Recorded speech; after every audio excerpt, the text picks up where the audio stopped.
बोलो सतगुरुदेव की जय हो।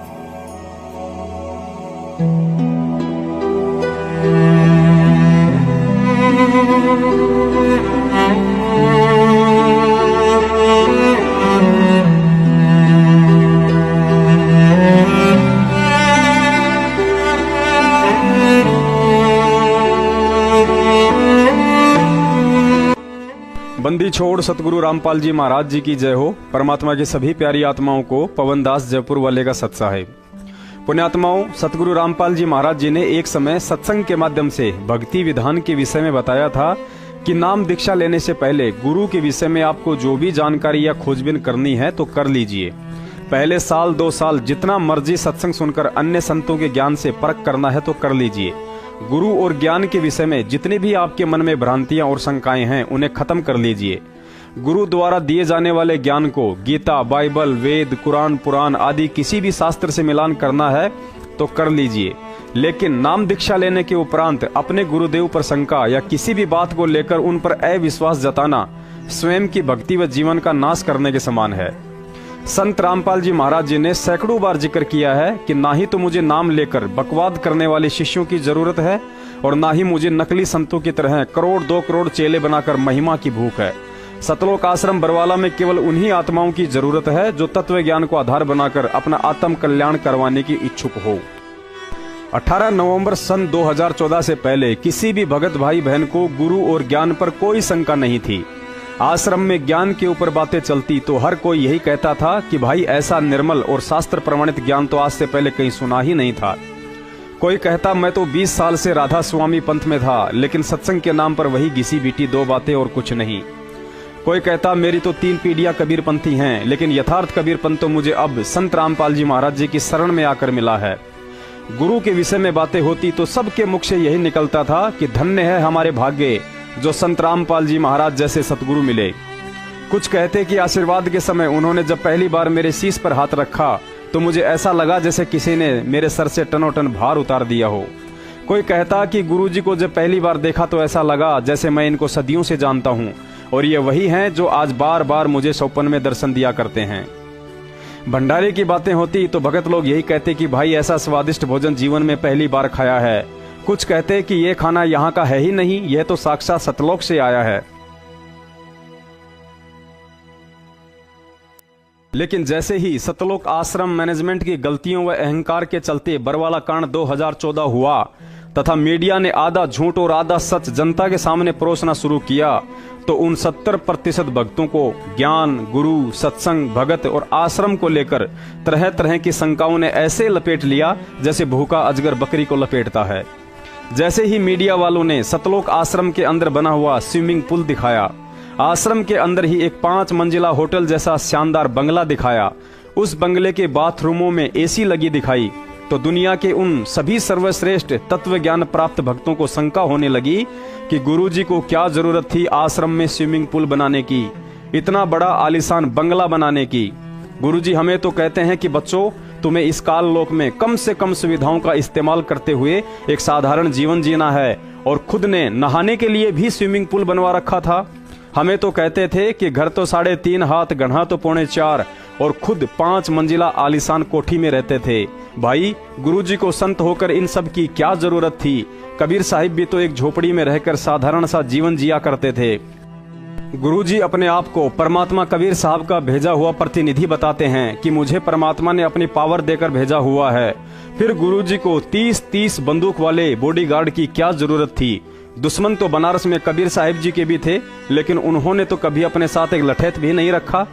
कबीर साहिब जी के साथ भी शेख तकी जैसे दुष्टों ने 52 कसनियां कसी थी, लेकिन उनके चमत्कार और समर्थता के आगे सब फेल हो गए थे।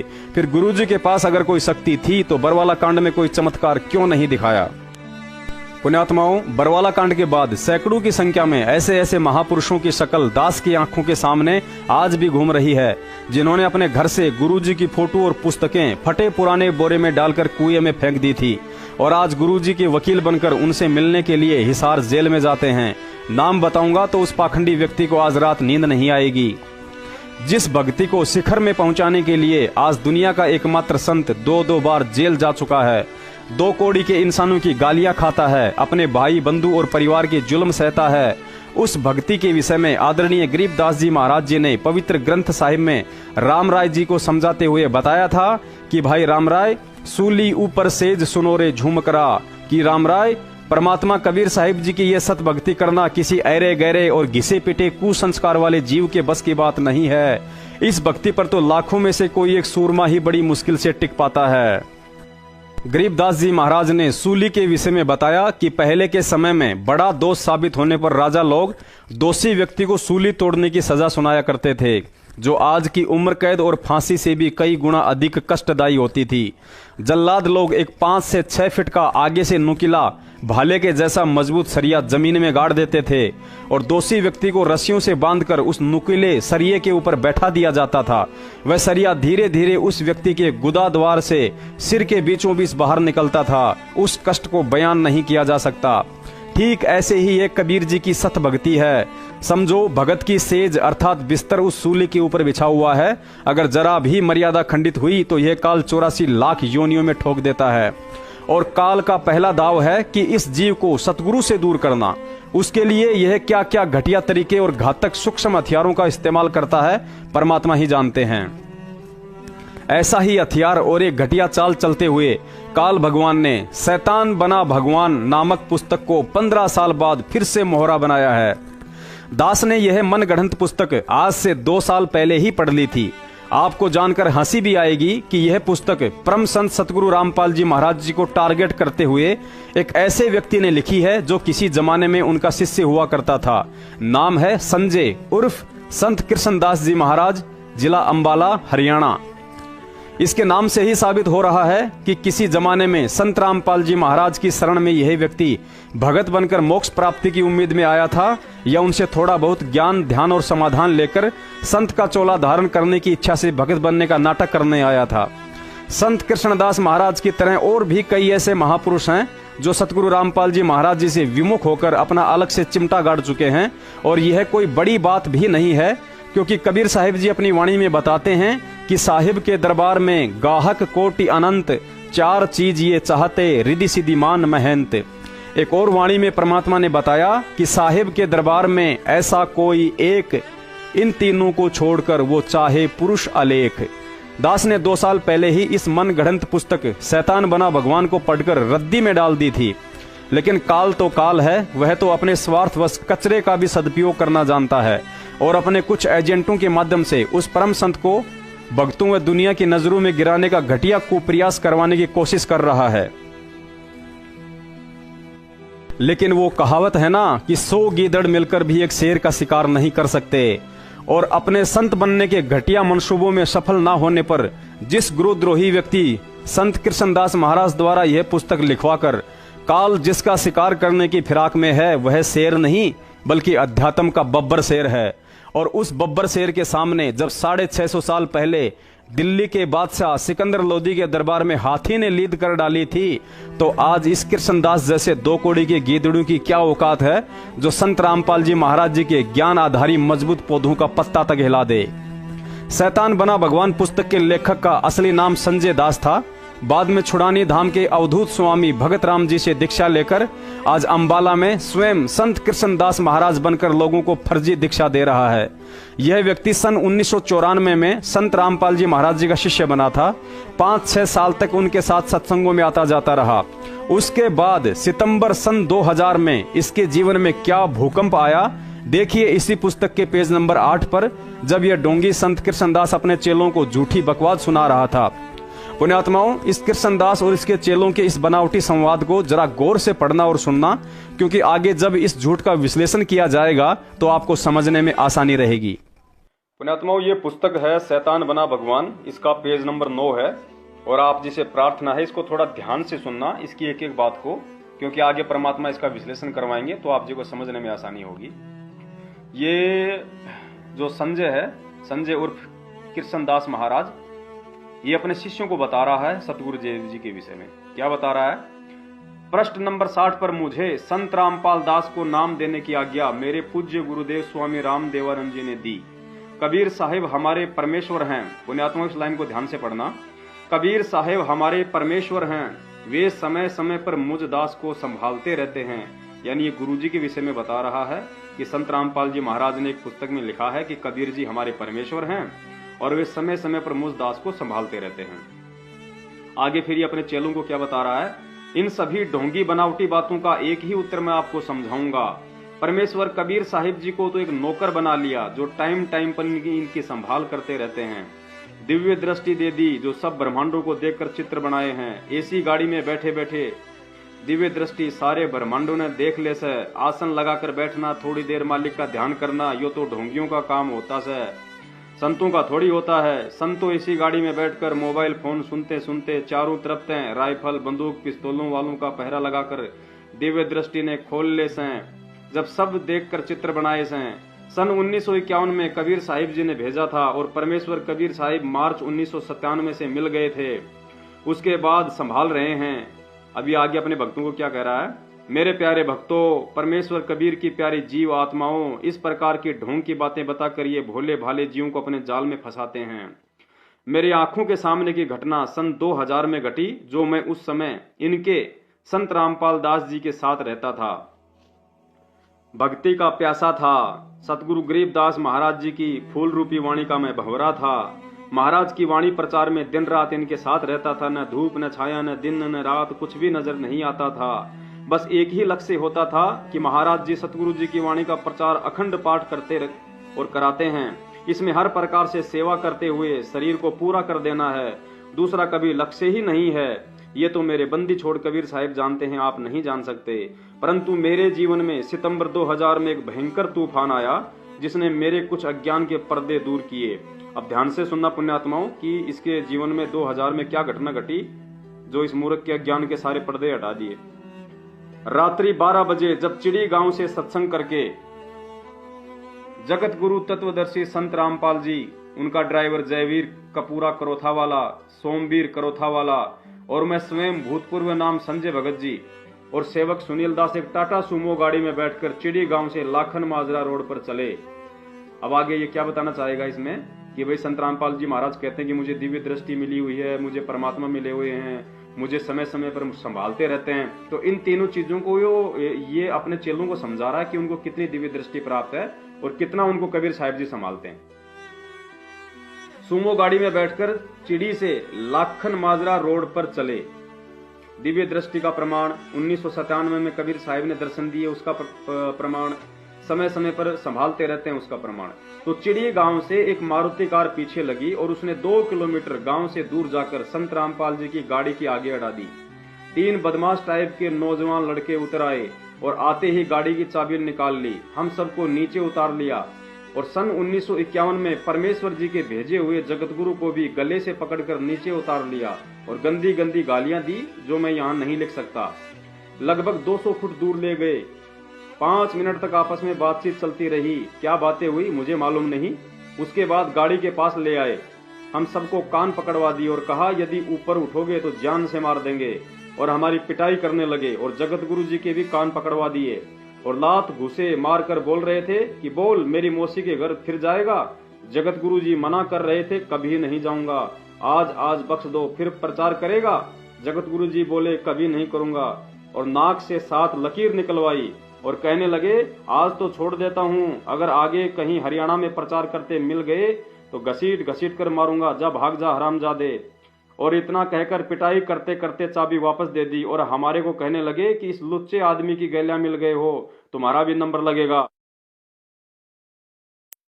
पुण्यात्माओं, इस उपरोक्त घटना से स्पष्ट होता है कि यह कृष्णदास महामूर्ख किस्म का व्यक्ति है जो ज्ञान आधार से नहीं जुड़ा हुआ था।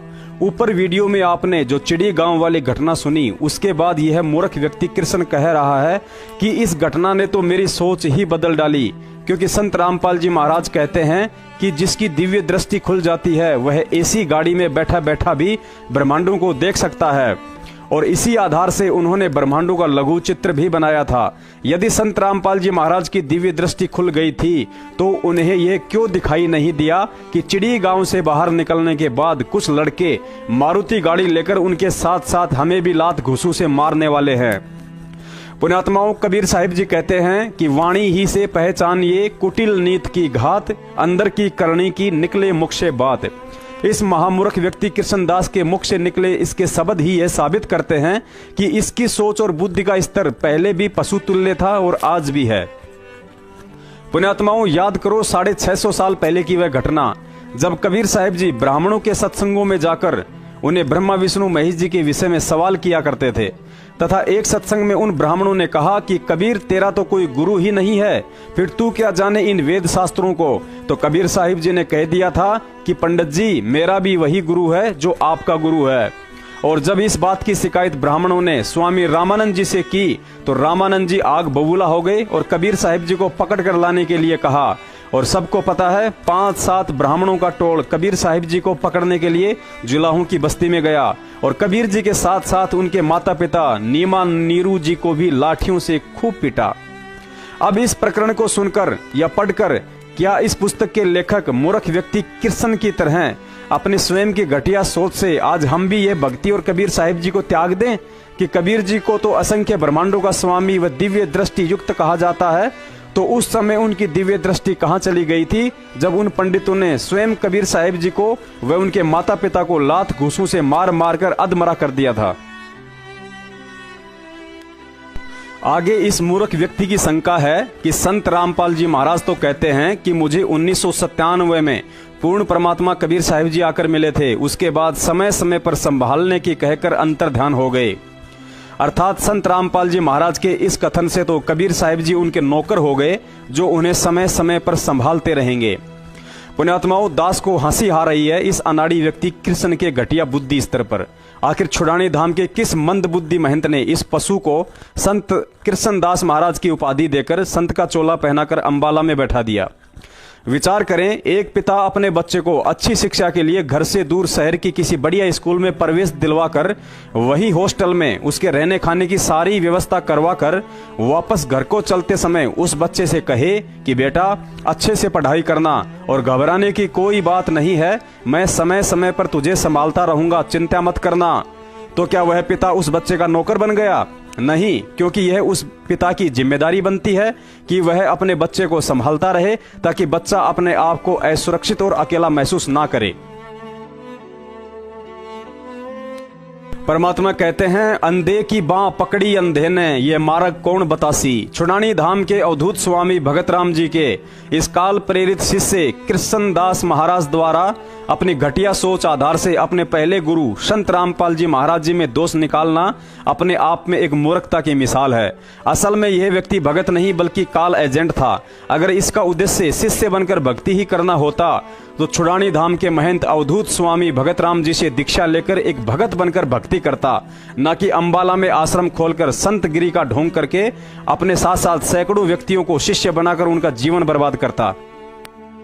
पुण्यात्माओं, आगे इस पुस्तक के पेज नंबर 11 पर यह मूर्ख व्यक्ति कह रहा है कि मैं तो एक सामान्य व्यक्ति हूँ, ना ही कबीर जी का अवतार हूँ और ना ही मुझे संत रामपाल जी महाराज की तरह दिव्य दृष्टि प्राप्त है। लेकिन तुरंत ही पेज नंबर 12 पर कह रहा है कि एक समय करोथा आश्रम से संत रामपाल जी महाराज के भाई महेंद्र दास और सेवक विजेंद्र ने मुझे फोन किया और कहा कि कृष्णदास महाराज जी, हम आपसे नाम दीक्षा लेना चाहते हैं, लेकिन हमने सुना है आप पहले संत रामपाल जी महाराज के शिष्य थे, आपको उस आश्रम से क्यों निकाला गया और आपको नाम उपदेश देने का आदेश किसने दिया है। आगे कृष्णदास महाराज ने लिखा है कि जब महेंद्र दास बात कर रहा था तो वही पास में जगत गुरु संत रामपाल जी महाराज भी बैठा हुआ था। पुण्यात्माओं, यह मूर्ख व्यक्ति कृष्ण पेज नंबर 11 पर स्वयं लिख रहा है कि मैं तो एक सामान्य व्यक्ति हूँ, मैं ना ही तो कबीर जी का अवतार हूँ और ना ही मुझे संत रामपाल जी महाराज की तरह दिव्य दृष्टि प्राप्त है। फिर इस पेज नंबर 12 पर यह बात लिखते लिखते अचानक से इसकी दिव्य दृष्टि कैसे खुल गई, जिसने तुरंत देख लिया कि संत रामपाल जी महाराज जी भी उस समय वही बैठे हुए थे जब उनका भाई महेंद्र इससे बात कर रहा था। अर्थात इस मन गढ़ंत पुस्तक में टोटल झूठ और पाखंड का समावेश मात्र बदले की भावना है और बदला यही है कि जो जो व्यक्ति मंद बुद्धि होंगे वे संत रामपाल जी महाराज जी की भक्ति से दूर हो जाएंगे। और यदि तू एक सामान्य ही व्यक्ति है, तेरा कबीर जी से कोई लेना देना नहीं है, ना ही तुझे कोई दिव्य दृष्टि प्राप्त है और ना ही उपदेश करने का आदेश है, तो फिर क्यों संत बनने का ढोंग करके लोगों को शिष्य बनाकर उन्हें नरक में ठोकने का बीजा बना रहा है। कबीर साहिब जी ने कहा था कि जो मम संत सत्य शब्द दृढ़ावे, वाके संग सब राड बढ़ावे। अर्थात कबीर जी के असली संत के साथ आज भी वही होगा जो 650 साल पहले स्वयं कबीर जी के साथ हुआ था। आगे इस पुस्तक के पेज नंबर 15 पर कृष्णदास महाराज ने लिखा है कि 2001 में पूना महाराष्ट्र में रविंद्र ढाका के यहाँ सत्संग था। मैं भी साथ ही था, लेकिन मैंने वहां जो देखा वह सब एक अन्य भक्त कृष्णकांत को भी बताया। आगे यह कृष्णदास महाराज पेज नंबर 16 पर लिखता है, पूना की घटना के बाद मैं बेचैन रहने लगा। कुछ दिन बाद मुझे संत रामपाल जी महाराज जी ने अपने कमरे में बुलाया, जहां वह औरत भी बैठी थी। कमरे में हम 3 ही थे।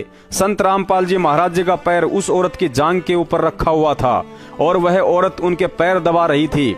मैंने महाराज जी को शिक्षा ही दी थी कि इस औरत का इस तरह आपके पास अकेले में रहना अच्छा नहीं है, बाहर लोग तकरार करते हैं। पुण्यात्माओं, दास केवल इस निराधार पुस्तक की उवाबाई को आप जी के समक्ष इसलिए रख रहा है ताकि आप जी को भी पता चल सके कि भक्तों का भक्ति से विश्वास दिगाने के लिए काल अपने दूतों को गुरुद्रोही बनाकर किस हद तक गिरा सकता है। आगे लिखा है, जब मैंने महाराज जी को शिक्षा दी तो वह शिक्षा मेरे ही उल्टी पड़ गई। वह औरत बोली, मैं तो ऐसे ही रहूंगी, जिसकी माँ ने दूध पिलाया है हटा के देख ले। उसके बाद संत रामपाल जी महाराज जी ने भी यही कहा कि ये तो ऐसे ही आएगी, जिसे रहना है रहे, नहीं तो जा सकता है। पुण्यात्माओं, यह कहानी पूरी तरह से बनावटी है और यदि असली है तो भी दुनिया में इसका निष्कर्ष केवल तत्व ज्ञान ही निकाल सकता है। कृष्णदास जी, जब तक एक शिष्य गुरु मर्यादा में है तब तक भ्रमित तो उसे काल भी नहीं कर सकता। फिर आप और आपकी यह पुस्तक कौन से खेत की मूली है। परमात्मा कहते हैं, और ज्ञान सब ज्ञानड़ी, कबीर ज्ञान सो ज्ञान, जैसे गोला तोप का करता चले मैदान। हाल ही चंडीगढ़ हाईकोर्ट ने एक ऐसे व्यक्ति को 7 साल जेल में रहने के बाद बाइज्जत बरी किया है, जिसको निचली अदालत ने उम्र कैद की सजा सुनाई थी। उस पर आरोप था कि उसने एक लड़की को अगवा करके घर ले जाकर अपनी माँ, पत्नी और बहन के सामने उसका बलात्कार किया। लेकिन जब मामला हाईकोर्ट में गया तो जज ने उसे बाइज्जत बरी करते हुए फैसला सुनाया कि कोई गिरे से गिरा हुआ व्यक्ति भी अपनी माँ, बहन और बीवी के सामने किसी का बलात्कार नहीं कर सकता। पुण्यात्माओं, ठीक इसी तरह आज के दिन इस पृथ्वी सहित 21 ब्रह्मांडों में ऐसा कोई संत महंत विद्यमान नहीं है और ना ही 650 साल पहले कबीर साहिब जी के अलावा कोई था जो अपने माता पिता का गुरु बनकर भक्ति करवाता था और बेटा होकर माँ बाप को आशीर्वाद देता था और माँ बाप दोनों अपने बेटे को जमीन पर लेटकर दंडवत प्रणाम किया करते थे। यह कर्म और हिम्मत कोई इंसान नहीं बल्कि परमात्मा ही कर सकता है। आज यदि ऐसा कोई पृथ्वी पर मौजूद है तो वह महापुरुष संत रामपाल जी महाराज है, क्योंकि भगवान वाले काम तो केवल भगवान ही कर सकता है। और ऐसे महापुरुष के विषय में इतनी घटिया बात लिखना तो दूर, सोचने वाला भी घोर नरक का अधिकारी है। पुण्यात्मा, वही सेम काशी वाली कहानी, जिस समय अर्जुन सर्जुन कबीर साहिब जी के पास उनको इस गुरुद्रोही कृष्ण की तरह शिक्षा देने गए थे, तो सेम यही दृश्य था। अर्थात कबीर साहिब जी का पैर भी अर्जुन सर्जुन को नाम लेने के बाद भी वैश्या दिखाई दे रही उस गणिका बहन की जांघ के ऊपर ही रखा हुआ था और वह बहन अपने पिता के चरणों की सेवा कर रही थी। लेकिन दोस्त तो अर्जुन सर्जुन के मन में था, उन दोनों बाप बेटी के अंदर नहीं। अब यहाँ विचार करें, पेज नंबर 16 पर इस कृष्णदास ने स्वयं लिखा है कि मुझे संत रामपाल जी महाराज ने स्वयं अंदर बुलाया था और जब मैं अंदर गया तो उस औरत की जांघ के ऊपर संत रामपाल जी महाराज जी का पैर रखा हुआ था और वह पैरों को दबा रही थी। अरे थोते दिमाग वाले मूर्ख इंसान, यदि उन दोनों बाप बेटियों के दिमाग में तेरी तरह गोबर भरा होता या मन में कोई दोष होता तो संत रामपाल जी महाराज जी तुझे उस बहन के सामने अंदर क्यों बुलाते, या बुलाते भी तो अपना पैर एक तरफ हटा लिया होता। लेकिन गुरु की परीक्षा को तेरे जैसा रिद्धि सिद्धि और महंत बनने की भूख रखने वाला मूर्ख इंसान क्या समझे। अंतर्यामी को पहले ही पता होता है कि आगे चलकर टोकरी में रखा हुआ एक गंदा फल हजारों फलों को बर्बाद करे, इससे अच्छा है उसे बाहर फेंक दिया जाए। और संत रामपाल जी महाराज जी से सत्संगों में वह गणिका बहन की कथा सैकड़ों बार सुनने के बाद भी जब परीक्षा का समय आया तो यह कृष्णदास स्वयं ही भूल गया। अगर यह बात सत्य है तो इसमें कोई संशय नहीं है कि वह दृश्य इस मूर्ख की परीक्षा लेने के लिए उन्होंने उस सरोज नाम की बहन को निमित्त बनाकर दोहराया होगा। इसने अपनी पुस्तक में उस बहन का नाम नहीं लिखा है, लेकिन दास को इस घटना के विषय में सारा पहले ही पता था। कहते हैं गुरु की परीक्षा में कोई बिरला ही पास होता है। एक समय नानक साहिब जी ने अपने शिष्यों की परीक्षा ली। उन्होंने एक मुर्दा इंसान मंगवाया और अपने सभी शिष्यों को आदेश दिया कि जो जो व्यक्ति मुझे अपना गुरु मानता है इस मुर्दे को खाना शुरू कर दे। सब के सब पीछे हट गए, केवल एक शिष्य ही सामने आया और कहा, गुरुजी आगे से खाना शुरू करूं या पीछे से? असल में लोगों को वह मुर्दा दिखाई दे रहा था, लेकिन वह हलवा प्रसाद था और वही एक शिष्य आगे चलकर गुरु अंगद देव जी के नाम से प्रसिद्ध हुआ। उसके बाद इस पुस्तक में आगे यह मूर्ख प्राणी स्वयं लिख रहा है कि जब मैं आश्रम से आने लगा तो मुझे संत रामपाल जी महाराज जी ने बहुत डराया कि भक्ति से दूर होगा तो गधा बनेगा, नरक में जाना पड़ेगा, आदि आदि। मूर्ख व्यक्ति जिसे तू डराना कह रहा है उसे संत भाषा में समझाना कहते हैं, जो कि संत रामपाल जी महाराज पिछले 23 साल से सभी को संदेशा देते आ रहे हैं कि सतगुरु के उपदेश का लाया एक विचार, जय सतगुरु मिलते नहीं तो जाते नरक द्वार। नरक द्वार में दूध सब करते खेचा तानी, उनसे कभू न छूटता फिर फिरता चारों खानी। चार खानी में भरमता कभू न लगता पार, सो फेरा सब मिट गया मेरे सतगुरु के उपकार। पुण्यात्माओं, यह सत्य भक्ति मार्ग और इस भक्ति मार्ग से जीवों को भटकाने के लिए काल भगवान 72 करोड़ अप्सराएं और 9 लाख उर्वशी सहित अपनी पत्नी दुर्गा तक को साधक का विश्वास डिगाने के लिए कैसी कैसी घटिया हरकतें करने के लिए बाध्य कर देता है। उदाहरण के लिए कबीर साहिब जी का मगर से सतलोक जाना और रास्ते में स्वयं दुर्गा द्वारा उन पर तरह तरह के डोरे डालने वाला प्रकरण ही काफी है। फिर इस कृष्णदास जैसे 2 कौड़ी के एजेंट द्वारा ऐसी मन गढ़ंत पुस्तक छपवाकर भक्तों को डिगाने की कोशिश तो ऊंट के मुंह में जीरे जैसा छोटा सा प्रयास है। परमात्मा ने इसीलिए कहा था कि पाकी फसल देखकर गर्बियो मत किसान, अभी तो झोले बहुत हैं भाई घर आले तब जान।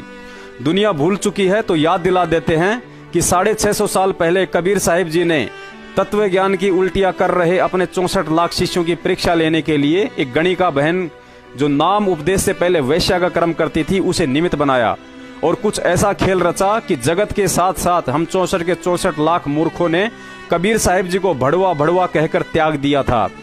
लेकिन आज 650 साल बाद हमें समझ आ रहा है कि भड़वा परमात्मा नहीं, असली भड़वे तो हम थे जो इस कृष्णदास महाराज जैसे किसी ऐरे गहरे नत्थु बैरे के कान भरने से भ्रमित हो गए थे। पुण्यात्माओं, इस काल प्रेरित दुनिया के लोग भी बड़े अजीबो गरीब है। दुनिया वालों ने जिस कबीर साहिब को 650 साल पहले भड़वे का प्रमाण पत्र दे दिया था, आज उसी कबीर साहिब जी को पुनः पूर्ण परमात्मा का प्रमाण पत्र देकर कुछ तो उनकी भक्ति कर रहे हैं और कुछ उन्हीं के नाम से दुकान खोलकर बैठे हैं। आज से 15 साल पहले यह पुस्तक लिखकर इस गुरुद्रोही कृष्ण ने भी काल प्रेरणा से वही कहानी दोहराकर भक्तों को संत रामपाल जी महाराज जी से दूर करना चाहा था। लेकिन भगत का स्वभाव हंस जैसा होता है, वह निरख परख किए बिना सतगुरु तो बहुत दूर की बात किसी आम व्यक्ति में भी दोष नहीं देख सकता है, क्योंकि इस सत भक्ति में सोचे हुए का भी क्रमदंड जीव को भुगतना पड़ता है।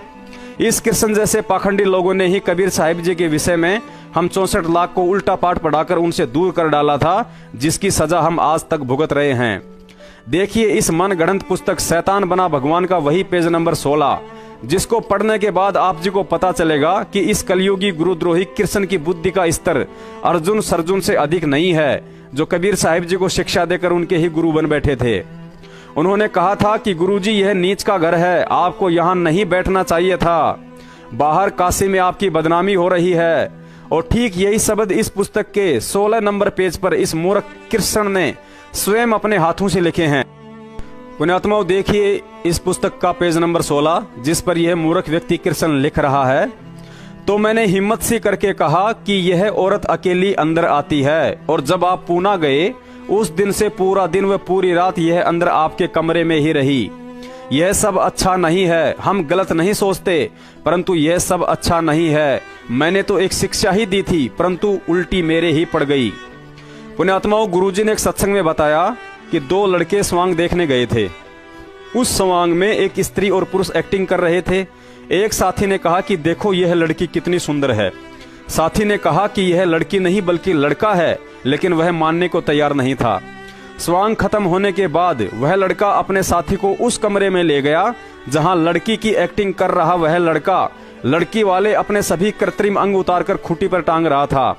साथी ने कहा कि यह तो वास्तव में लड़का ही है।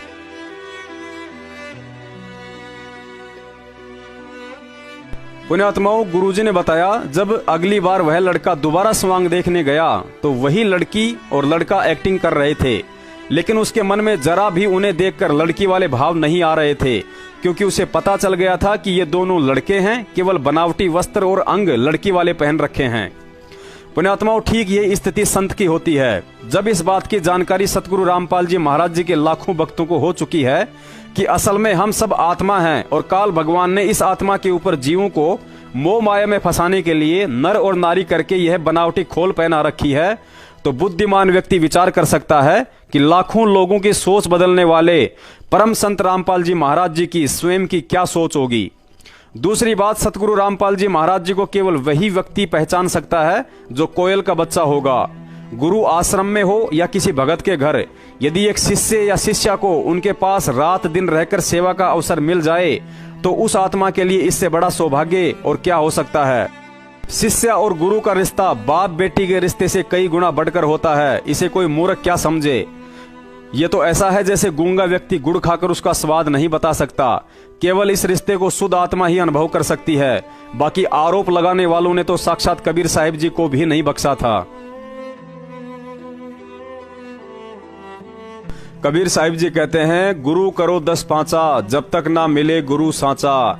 यही बात पवित्र पुस्तक ज्ञान गंगा में परम संत रामपाल जी महाराज जी ने लिखी है।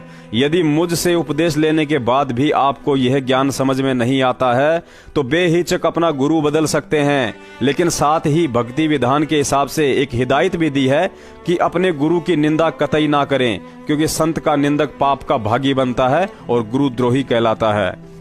और आजकल व्हाट्सएप पर शैतान बना भगवान पुस्तक का ज्यादा से ज्यादा कुप्रचार वही गुरुद्रोही व्यक्ति कर रहे हैं जो बरवाला कांड के बाद अपनी अज्ञानता और महामूर्खता वश संत रामपाल जी महाराज जी की सत भक्ति को त्याग कर एक काल प्रेरित पंथ मदन पंथ में जा रहे हैं, क्योंकि उस पंथ के प्रचारक नितिन रायजादा को संत रामपाल जी महाराज जी से कुछ आवश्यकता से ज्यादा ही ईर्ष्या है। ये व्यक्ति भक्ति तो वैराग्य साहिब की करता है, लेकिन इसके दिमाग में सिमरन 24 घंटे सतगुरु रामपाल जी महाराज जी के नाम का ही चलता रहता है। इसे लगता है यदि संत रामपाल जी महाराज जी को नीचा दिखा दिया जाए तो मैं सर्वाजीत बन सकता हूँ। इस मदन पंथी नितिन की सोच और बुद्धि उस भैंसे के जैसी है जिसका जिक्र एक बार सत्संग में सतगुरु रामपाल जी महाराज जी ने किया था। एक गांव में भैंसा रहता था, लेकिन आसपास के भैंसों से इतना द्वेष रखता था कि किसी को भी अपनी सीमा में घुसने नहीं देता था, और कभी कभार कोई गलती से उस गांव में आ भी जाता था तो उसे मार मार कर भगा देता था। एक दिन उस गांव के रास्ते कोई महावत हाथी लेकर जा रहा था। गर्मी का समय था, सोचा इस तालाब के किनारे कुछ समय आराम करता हूँ और तब तक हाथी भी तालाब में नहा लेगा। महावत ने हाथी को तालाब में छोड़ा और पेड़ के नीचे सो गया। हाथी तालाब के अंदर गहरे पानी में जाकर बैठ गया। केवल उसके सिर के ऊपर का थोड़ा सा हिस्सा ही बाहर दिखाई दे रहा था। संयोगवश उस तालाब की तरफ उस भैंसे राम का आना हो गया।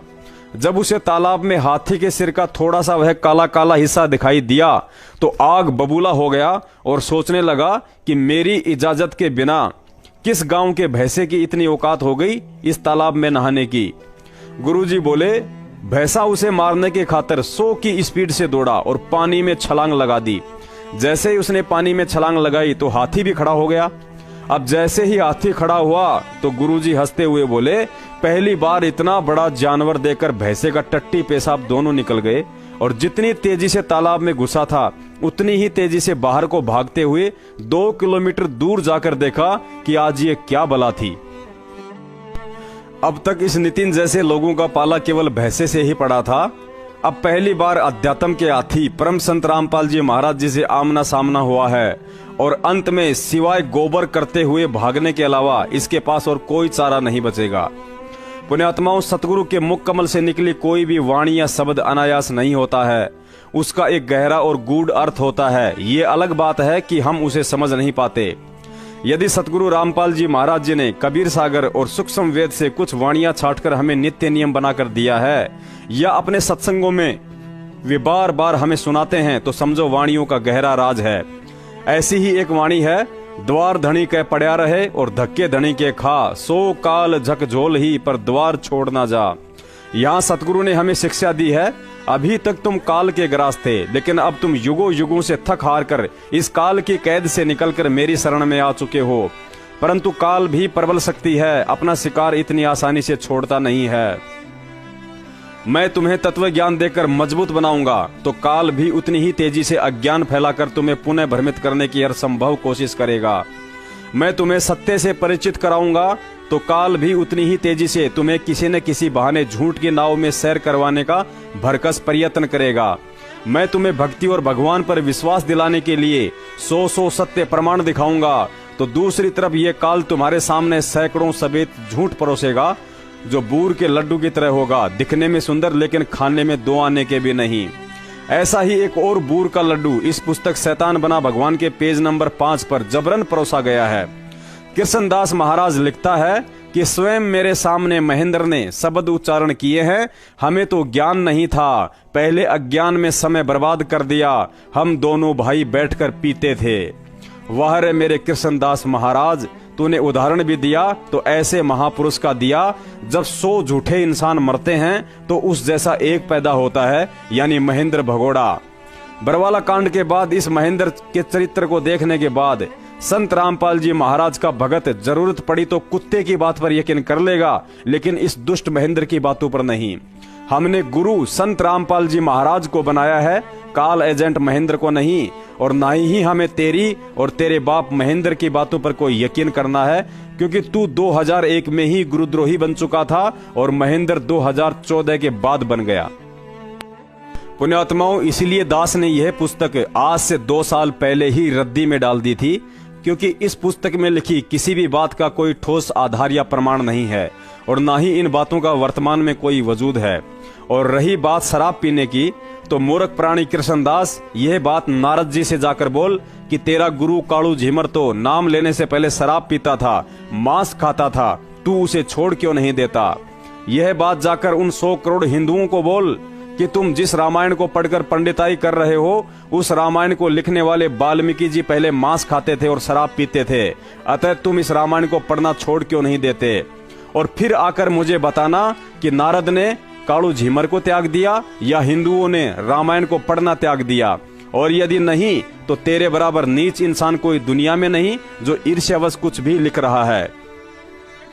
दूसरी बात, इस भक्ति का विधान कबीर साहिब जी ने बनाया है और उनके विधान में शिष्य के लिए हिदायत है कि गुरु की कथनी पर चलना है, करनी पर नहीं। मुझ पवनदास को सतगुरु रामपाल जी महाराज जी से सन 2013 में नाम दीक्षा मिली थी। अब सन 2012 में या उससे पहले संत रामपाल जी महाराज अपने भाई के साथ शराब पीते थे या हुक्का, वे बालाजी पूजा करते थे या खाटू श्याम जी, मुझे इन सब बातों से कोई लेना देना नहीं है। ठीक ऐसे ही यदि किसी भगत ने उनसे सन 1994 में नाम दीक्षा ली है तो सन 1993 या उससे पहले संत रामपाल जी महाराज क्या करते थे और क्या नहीं, इन सब बातों से उस भगत को कोई लेना देना नहीं होता है और ना ही होना चाहिए। अरे नालायक इंसानों, रही बात हम भक्तों के विश्वास की, तो उस पाखंडी कृष्णदास महाराज ने तो अपनी पुस्तक में खाली एक ही औरत का जिक्र किया है। यदि सैकड़ों भी दिन रात उस परमपिता के शरीर से लिपटे रहें तो भी इस सृष्टि में ऐसी कोई शक्ति नहीं है जो हमारा विश्वास सतगुरु रामपाल जी महाराज और उनकी भक्ति से डिगा सके। तुम तो खाली ये बनावटी बातें इन पुस्तकों में लिख रहे हो। यदि यही बात संत रामपाल जी महाराज अपने मुख कमल से भी कह दें तो भी हम आत्माओं को यकीन नहीं होगा, क्योंकि यह आध्यात्मिक खेल है जिसे समझना तुम जैसे माया के पुजारियों के बुद्धि के बाहर की बात है। पुण्यात्माओं, परमात्मा की वाणी है, एक टूक के कारण कुत्ता 70 घर फिर आवे और विश्वास के कारण हाथी घर पर बैठा बैठा मन भर खावे। तो भाई, हम उन कुत्तों में से नहीं हैं जो आज किसी गुरु के चरण चाट रहे हैं और कल को किसी और के चाटने लग जाएंगे। तत्व ज्ञान देकर सतगुरु रामपाल जी महाराज हमें अपनी पहचान करवा चुके हैं। हम काल के कुत्ते नहीं बल्कि दयाल के हंस हैं। नितिन जी, वह समय काफी पुराना हो चुका है जब सर्वानंद जैसे पंडितों ने हमारी अज्ञानता का फायदा उठाकर हमारे से तालियां बजवा दी थी कि कबीर हार गया, कबीर हार गया। उस समय हम तो अनपढ़ थे ही थे, लेकिन कबीर साहिब जी भी अनपढ़ बनकर लीला कर रहे थे। लेकिन वर्तमान का कबीर इंजीनियर है, इंजीनियर। पहले सिंचाई विभाग का बनकर पौधों को सींचा करता था और अब अध्यात्म का इंजीनियर बनकर अपने भक्तों को सींच रहा है। आज आप लोग ये जो थोते परमाणु बम फोड़कर जिन भक्तों को तोड़ने की फिराक में घूम रहे हो, वह गंदगी तो बरवाला कांड 2014 में ही संत रामपाल जी महाराज से दूर हो चुकी है। बरवाला कांड के बाद अपने मन में सच्चे सतगुरु के प्रति दोष लाने वाले उन मंदबुद्धि लोगों ने तत्व ज्ञान आधार से यह विचार नहीं किया कि जिस संत रामपाल जी महाराज ने अध्यात्म के जो प्रमाणित रहस्य दुनिया के सामने उजागर किए हैं, उन्हें उजागर करने का अधिकार व आदेश कबीर साहिब जी ने आदरणीय धर्मदास जी को भी नहीं दिया था और ना ही गरीबदास जी को दिया। गुरुजी ने एक सत्संग में बताया था कि मैं कहता आखन की देखी और तुम कहते कागज की लेखी। गुरुजी ने साफ साफ कहा था कि बच्चों, भक्ति की जंग विश्वास रूपी हथियार से लड़ी जाती है। यदि सतगुरु पर विश्वास है तो ही तुम्हारे ये मंत्र रूपी बाण सही से काम करेंगे। मैं तुम्हें 23 साल से वेद, गीता, कुरान, पुराण, बाइबल आदि से 100 सत्य प्रमाण दिखाकर भक्ति का पहलवान बनाना चाहता हूँ, ताकि तुम्हारा सतगुरु पर अटल विश्वास और भक्ति पर दृढ़ता आने वाली पीढ़ियों के लिए एक मिसाल बने। जैसे आज तुम लोग मीराबाई, नानक जी, सदना जी, नामदेव जी और प्रहलाद भगत जैसे दृढ़ भक्तों के किस्से सुनकर भक्ति कर रहे हो, ऐसे ही आने वाली पीढ़ियां भी आज इस संकट के दौर में भी दृढ़ होकर भक्ति कर रहे तुम भक्तों की कहानियां सुनकर मजबूत बनी रहें। परमात्मा कहते हैं, गरीब कच्चा हीरा कर्च हो नहीं सहे घनमार, ऐसा यह मन हो रहा लेखा ले करतार। अगर कभी कोई कॉल एजेंट हमारे सामने इस तरह की घटिया उआबाई युक्त पुस्तक या निराधार बातें करके विचलित करने की कोशिश करें तो समझ लेना सतगुरु हमारे विश्वास की परीक्षा ले रहा है।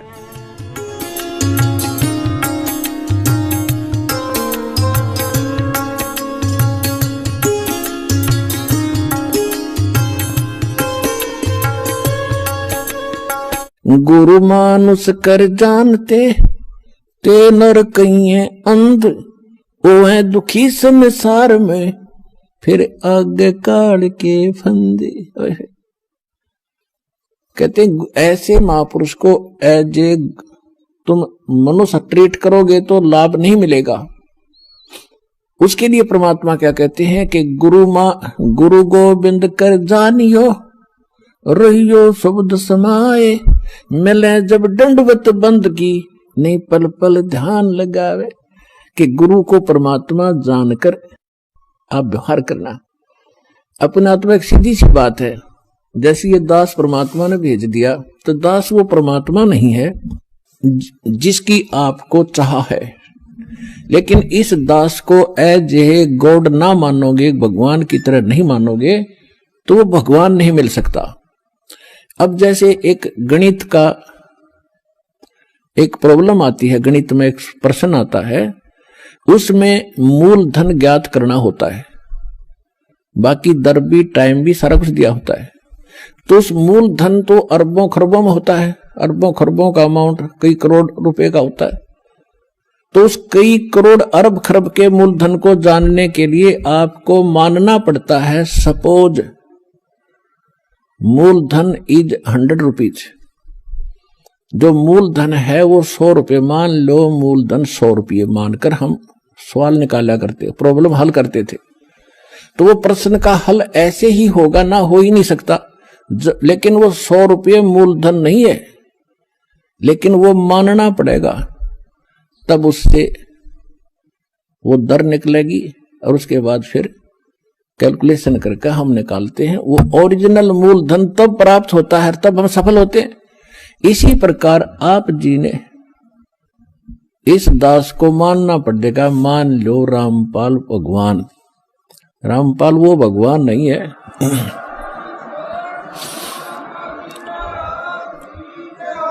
और इसको एज ए गुरु ट्रीट करके, एज ए गॉड ट्रीट करके आपने अपनी आदत सुधारनी है। क्योंकि जब आप यहां से जाओगे, यहां से चलते ही गुरु का रोल, पहले भी रोल है, फिर भी आपके साथ रहेगा इस दास के रूप में। आपका नीचे से गणेश जी के दरबार से अकाउंट क्लियर कराता चलेंगे। यानी आप जब यहां से चलोगे तो ऑटोमेटिकली आपके रास्ते साफ पाओगे। जैसे स्थान स्थान पर वो खड़े होते हैं, चौराहे पर सिपाही होते हैं ट्रैफिक को डाइवर्ट करने के लिए, ऐसे जब आप संसार छोड़ कर चलोगे आपको आप बताते चलेंगे आप इधर जाओ, आप इधर जाओ, तो आप गणेश जी के उसमें जाओगे, वहां जाते आपको क्लियरेंस चिट मिलेगी, अग जाइए जी आप जाओ, क्योंकि आपकी भक्ति ऐसी बन जाएगी, उनसे आप ऋणमुक्त होते चले जाओगे। फिर आओगे स्वाद चक्र में, यानी सावित्री ब्रह्मा के दरबार में, तो वहां भी आपको क्लियर चिट मिलेगी, आप जाओ जी आपका काम पूरा, क्योंकि परमात्मा पहले करवा के जा चुका होगा इस दास के रूप में, और फिर आगे जाके बैठ जाता त्रिकुटी के ऊपर, जहां मालिक का यहाँ इस ब्रह्मांड में एक मूल स्थान है, ऑफिस है, कार्यालय है। जैसे प्रत्येक देश में प्रत्येक देश का एक राजदूत भवन होता है, तो इस दास के रूप में आपको परमात्मा उस त्रिकुटी पर मिलेगा। तो फिर आप जाओगे नाभि कमल में, नाभि कमल में विष्णु और लक्ष्मी जी का दरबार है, वहां आपको फिर वहां से अकाउंट क्लियर लेना पड़ेगा, वो भी चिट आपको तैयार मिलेगी, नो ड्यू सर्टिफिकेट। फिर आप आओगे हृदय कमल में, विष्णु पार्वती और शिव का जो दरबार है, फिर वहां से आप चलोगे, और फिर आओगे आप कंठ कमल में, दुर्गा का स्थान है, वहां से भी आपको क्लियर चिट मिलेगी। फिर आप पहुंचोगे त्रिकुटी पर, त्रिकुटी पर जाकर के फिर 3 रास्ते बन जाते हैं, उसको त्रिवेणी बोलते हैं। इन्हें कख भी नहीं पता त्रिकुटी पर, ये राधा स्वामी वाले कहते हैं हम तो हमने कोई जरूरत नहीं वेद ग्रंथों का, किसी को हम नीचे के भगवानों से हमने कोई लेना देना नहीं, हम तो सीधे त्रिकुटी में ध्यान लगाते हैं। त्रिकुटी को बरवाड़ा का बस स्टैंड है, वहीं पहुंच जाओगे त्रिकुटी पे, वाह भाई वाह। त्रिकुटी तक पहुंचने के लिए बहुत जोर लगेगा तुम्हारा, 7 जन्म भी नहीं, 100 जन्म नहीं पहुंच सकते। साधनाओं से 5 काल नाम के जानो, 5 काल के नाम जो आप करते हो, साधना कोई है नहीं, गुरु तुम्हारे है ही नहीं, क्योंकि जो राधा स्वामी के मुखिया थे शिवदयाल जी, उसका कोई गुरु नहीं, और वो भूत बनकर अपनी शिष्या में बोल रहा है, जैसे हम भूत बोलते हैं। यहाँ पर आप देख लो किस किस के अंदर बातें करते, ऐसा वो बातें कर रहा है वहां पर। तो कहने का भाव ये है कि त्रिकुटी पर जब आप पहुंचोगे तो वहां इस दास के रूप में परमात्मा मिलेंगे, और जैसा व्यवहार विचार आपका यहां है और जो डिमांड आप यहां लेकर मर रहे हो, तो वहां जाके फिर नहीं मांगोगे कोठी चाहिए जी, कार बन जाए, तो परमात्मा कहेंगे जाते नीचे तू कार कोठी ले, वापस भेज देंगे। तो ये भी आपकी इच्छा यहां से इसलिए हटाई जाती है कि केवल ये मांगो, साई इतना दीजियो जा मैं कुटुंब समावे, हम भी भूखे न रहे अतिथि न भूखो जावे। बता फिर क्या रहे, क्या मांगने। कुटुंब समान का अर्थ है परिवार की रिक्वायरमेंट ऑफ द फैमिली। अब रिक्वायरमेंट अगर आपने कोई मोटरसाइकिल की आवश्यकता है तो वो भी देगा भगवान, अवश्य देगा। अगर आपको कार की आवश्यकता तो कार भी देगा, ये गारंटीड समझ लेना। अब जिसने जाना है खेत में और वापस आना, बताओ वो क्या करेगा हेलीकॉप्टर का, वो तो मतलब की बकवाद कर रहा है। तो इस तरह की और फिर कहने अभाव ये मान ले कार मिल गई, जब के कौन सा तो देवता बन गया, निर्धन भक्ति कर रहा है, मजदूर भक्ति कर रहा है। भक्ति भगवान को प्यारी है, भगत भगवान को प्यारा है, तो भक्ति करनी पड़ेगी। किसी ने सुविधा है ऐसे जाने में तो वो कोई दिक्कत नहीं, वो ले लो, वो दे देगा। लेकिन एक मजदूर ने कहा मैंने कार चाहिए, तो कार ने शर्मा मारा, कसी ठाकत जाके वहां खड्डा खोदना, कार ने क्या करेगा। हाँ, भक्ति दोनों ही करोगे, दोनों ही मुक्त होंगे। एक भक्ति दोनों ही सफल होगे, वो कार में घूमने भी सफल होगा और मजदूर भी को भी वही पद मिलेगा जो उस कार में बैठे हुए को मिलेगा। तो हमने तो वो चाहना है, यहाँ की वस्तु चाहिए नहीं आपको। तो इस प्रकार जब इस तरह की भावना आपकी हट जाएगी तो वहां त्रिकुटी पे एग्जाम होगा आपका। जैसा व्यवहार जैसा विचार आपका यहाँ इस दास के प्रति है, भगवान देखता रहता है।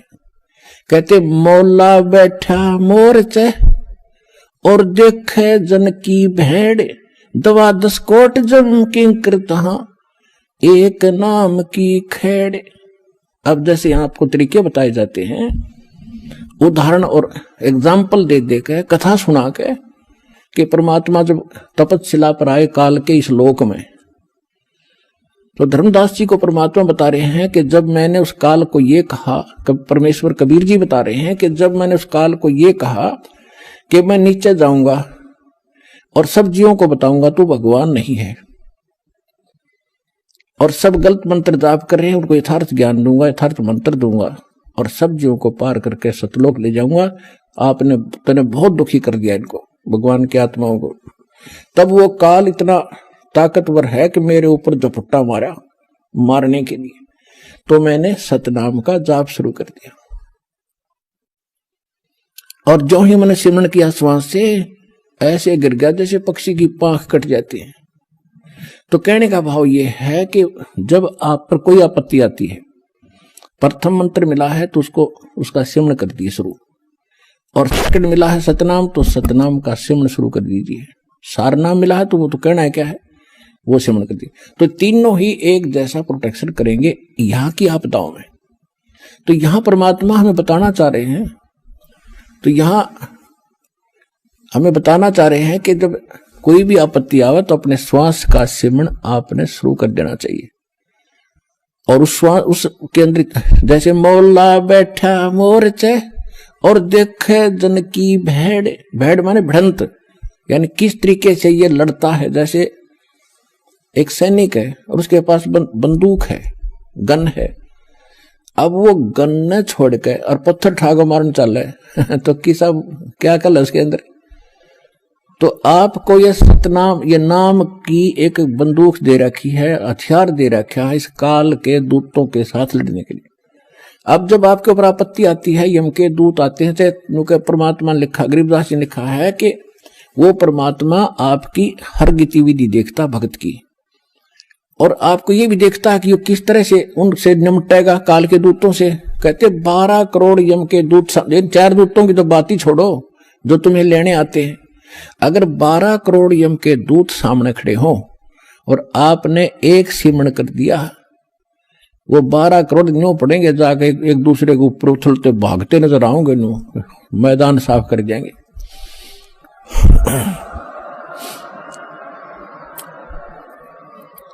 अब कहते हैं मौला बैठा मोर्चे, मौला माने वो परमात्मा अपने स्थान पर देखा, और आप बैठे, मौला बैठा मोर्चे देखे जन की भेड़।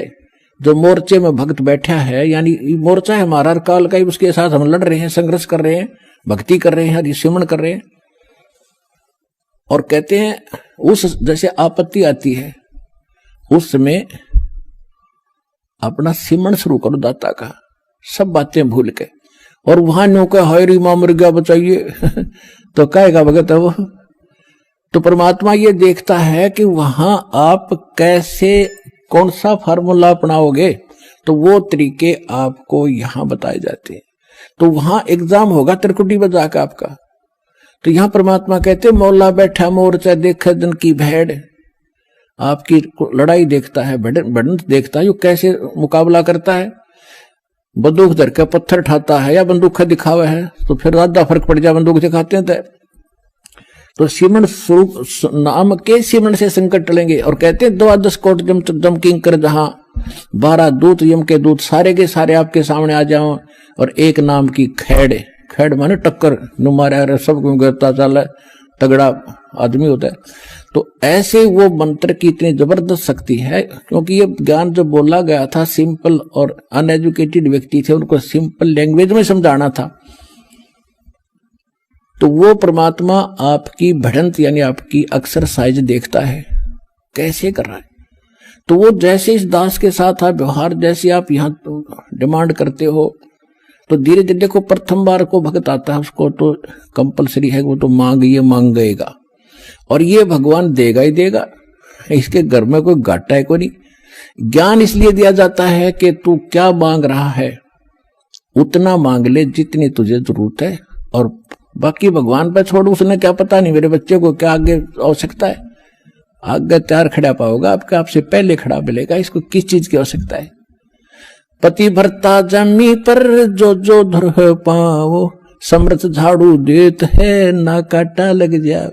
तो आप उसके हो गए, तो फिर आपके जीवन रूपी सफर में झाड़ू लेकर, कहते मैं उसका दास हूं। दास किसे कहते हैं? गुलाम को।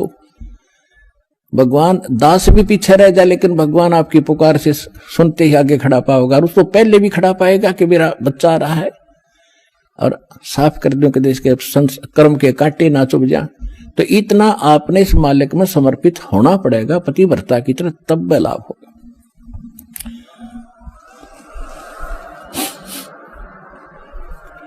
जब आप त्रिकुटी पर पहुंचोगे, अब जैसा भाव आपका यहां है, जैसे सोपन में भी फिर ऐसा ही करते हैं, जैसा आप अपने जागृत जीवन में कर रहे हो दिन में, ऐसा ही आपका फिर स्वप्न होगा। ये स्वप्न दिन में कोई केले बेचे रेडी लगा के बाजार में, वो करता ले 10 के 20, 10 के 20, 10 के 20, 8 के 20, 8 के 20, ऐसा नहीं मिलेगा। तो सपने में फिर वो नहीं बोलेगा ले 10 के 20, 10 के 20। तो अब जैसा रिहर्सल आप यहां कर रहे हो, जब आपकी मृत्यु होगी आपको स्वप्न होगा, और उस स्वप्न में आप जो यहां कर रहे हो वही वहां बोलोगे जाके भगवान के दरबार में, भगवान के सामने। तो इसलिए पहले देखो, ये तो मालिक है, आपको टाइम देगा पूरा, आपकी उम्र बढ़ाओगा जब भक्ति नीत रखोगे तो, और तब तक आपकी यहाँ की संसारिक सुविधा भी सारी सेट कर देगा, क्योंकि उसको मालूम है ये जीव है। और कितना ज्ञान सुना ले, जब तक, अब सीधी सी बात है, जब तक पैर में काटा है इतना कितनी सलाह दे ले जूता पहन ले, जूता पहन ले, कतई नहीं पहन सकता, वो तो काटा काट निकालना ही पड़ेगा जब जूता पुराना है। तो ये दास आपसे भक्ति करावेगा तो आपके ये कर्म के काटे ये दुख जरूर दूर करेगा, ये गारंटी समझे।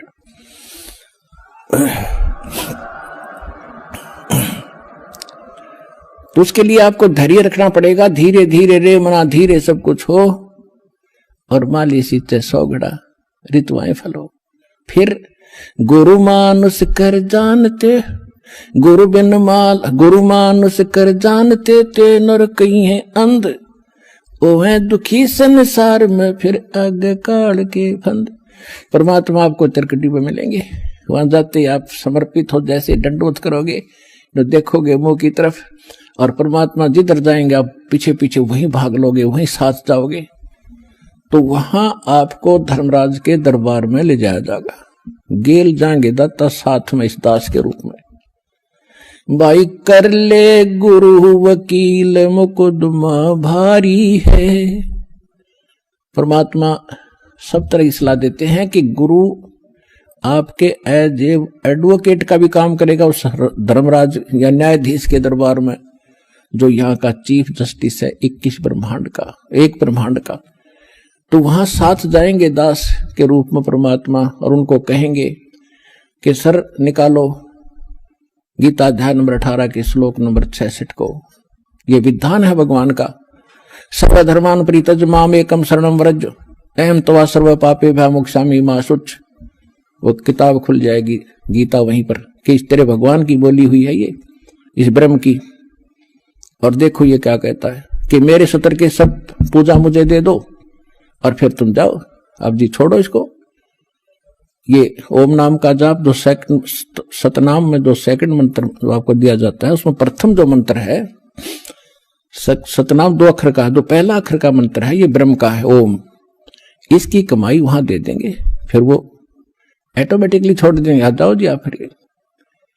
और फिर जो दूसरा मंत्र है सतनाम का दूसरा अक्षर है, उसकी कमाई फिर अक्षर पुरुष के लोक में देंगे जाके, वहां भी आपके साथ रहेगा परमात्मा इस दास के रूप में।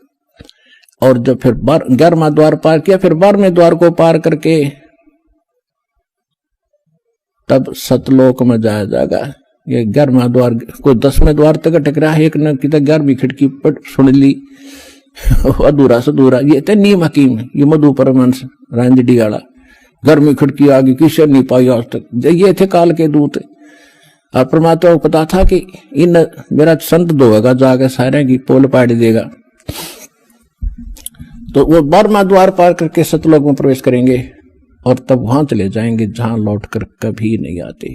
तो परमात्मा की भक्ति और साथ में गुरु का यूं सहयोग आपको सदा बनाए रखना पड़ेगा।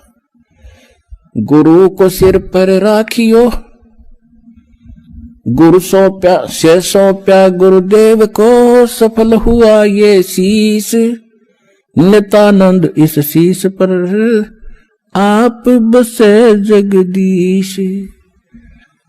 कोटि जीव कोटि शीस तन दे लिए, जमराजा की फेंट एक शीस दे के देख ले, सतगुरु अपने की भेंट। कहते इस काल को तने असंख्य शीस दे दिए, कित बेमौत मारा तेरे को, और एक शीश गुरु को देकर देख सतगुरु को। शीश देने का मतलब ये नहीं काट कर धर देना। एक गुरु शिष्य थे और गुरु उनको पढ़ा करते थे, बेटा गुरु की आज्ञा का पालन होना चाहिए, गुरु को भगवान के तुल्य मानना चाहिए। एक दिन उस गुरु ने परीक्षा लेनी चाहिए और कहा कि भाई आज मैं आपसे एक आदेश करता हूं। 5-7 भगत थे गुरु चेले, तो सब चेले कहने लगे जो आदेश हो गुरुदेव, कि भी मेरे सिर में 5-5 जूते मारो। अब 5 के 5 सुन हो गए। तो फिर वो याद दिलाते हैं कि गुरु की आज्ञा का जो पालन नहीं करते वो शिष्य फेल होते हैं। भाई देख लो। और तो उठे नहीं, एक खड़ा हुआ, अपना जूता निकाला, गुरुजी के चरणों में बैठ के अपने सिर में मारे 5 पट्टा पट। गुरुजी बोला भाई डांडी मत मारे, तेरे सिर में नहीं मेरे सिर में कहा था मैंने, मेरे मार। तो उस विवेकशील चेले ने कहा जी ये दास का शीश भी तो आपका ही है। तो कहने का भाव ये, आपने ऐसे समर्पित और विवेक से होना पड़ेगा, तब गुरु बिना आपका मोक्ष नहीं। और गुरु आपको मिल गया, आप कल्याण कराओ, अपने परिवार को लाओ और जहां तक संभव हो सके इस ज्ञान को फैलाओ। बहुत बड़ा परोपकार होगा आपको, विश्व का कल्याण होगा। बोलो सतगुरुदेव। जिसके सिर पर